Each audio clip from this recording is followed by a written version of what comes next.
Meanwhile, a third runway will be built at the NAIA to cope with the traffic of planes landing and taking off at the country's premier airport. The runway is set for completion in 2016.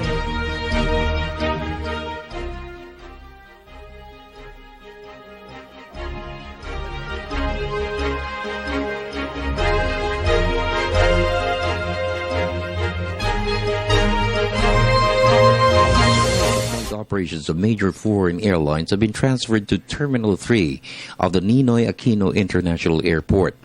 The modern terminal building is almost 100% operational, which will decongest the flow of passengers entering and leaving the country from Terminal 1, which is undergoing rehabilitation in preparation for the country's hosting of APEC in 2015. Within the month of September, so the latter part, we see Cathay moving on to Terminal 3. Now, we will now have more working space that we could free up rather than be part ng operations.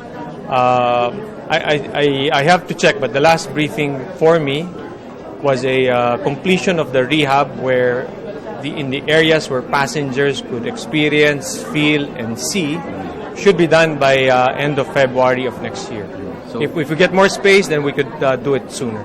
Abando also bared plans to build Terminal 5, which will service low-budget carriers, which has increased the volume of passengers for domestic and foreign travel. To cope with the traffic of planes landing and taking off at the NAIA, a third runway will be built to be completed in 2016 before the President ends his term. NAIA 2, which hosts flight operations of Philippine Airlines, and Terminal 4, which services domestic flights, will also be upgraded to cope with the growing travel industry in the country.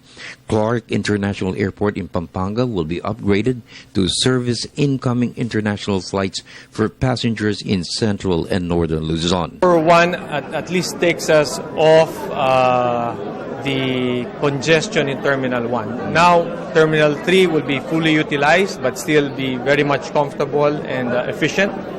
Terminal 1 will be reduced from a 8 million per year load down to 3.5, and we'll try to reduce it down further. Then people will get to see the difference between an 8 million passenger airport and a 3.5 million passenger airport. But looking forward, we got clear directions from the President that we pursue the third runway. That will increase our runway capacity, our capability to land and take off planes. This will eventually redound to a need for more terminal space. In the meantime, the long-term plan is to build a new NAIA airport complex in Sangli Point, Cavite, which is now under study by JICA. It's a multi-billion-dollar project to be implemented in the future. For the People's Television Network, this is Freddie Abando reporting.